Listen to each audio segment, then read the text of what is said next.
like how different is it, in your opinion, for a Jew in Israel that wants to understand what it does it feel like to be a Jew in America nowadays? Is it really different than when I was growing up? Is it really more scary to walk the streets as a Jewish person? Should I be worried about putting a yarmulke on in Manhattan or somewhere? Like, should do people? Is it really that scary, or are we overblowing things? Oh, well, I think the idea of sounding the alarm on something is that the danger is not there yet. Hmm. It's looming. It's coming. So it doesn't disprove one's concerns to say, "Yeah, it's fine. You walk down the street with the kippah on." But that's the whole point of being cautious and sounding the alarm. It's that something is to come, Right. and that there have been patterns of this throughout history. Had there never been pogroms, a Holocaust, a situation that echoes very ominously where we are right now, then I would say, yeah, they're being paranoid. In fact, in Trump 2016 era, there were a lot of Jews on the left who were, I thought Trump deranged and claiming that Nazis were everywhere. White supremacy was on the rise. And I said, what are you talking about? And I wasn't wrong then. There's a few guys with tiki torches, and the fact that you're calling Trump a white supremacist because he said find people on both sides, and I'm not talking about the neo-Nazis and white supremacists. They should be condemned totally. Everybody leaves that part out. Right. So I thought Right. most of the time, if anything, the excesses and worst ideas of the far left were much more dangerous and much more ascendant in the culture. If you watch Disney Plus, you didn't see KKK cartoons out there trying to influence kids. You don't see across the universities a bunch of white supremacist professors.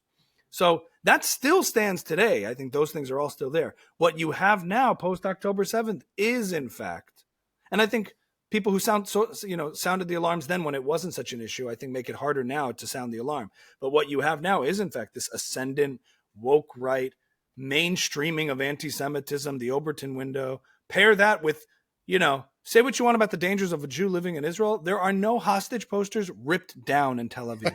Yes. There are none. You do not see demonstrators from Hebrew U demanding that you dismantle the entire state of Israel, with the exception of a few crazy journalists. Yes.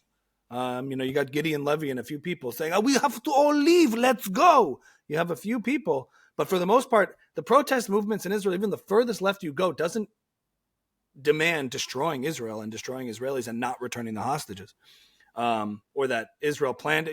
Like that's as far as it gets. Here, if you go to Washington Square Park, you'll find Hamas supporters, whether they know it or Hmm. not. You'll find people who've ripped down posters or supported it or want to kick out all the Zio scum, using all the same anti-Semitic language of the past in the form of Zionists so they can say it. You see Israelis being kicked out of restaurants for speaking Hebrew, people in class who can't speak Hebrew. Now, I wear a yarmulke in public. I think it's not at the point where Jews are being accosted and assaulted every day all over the place.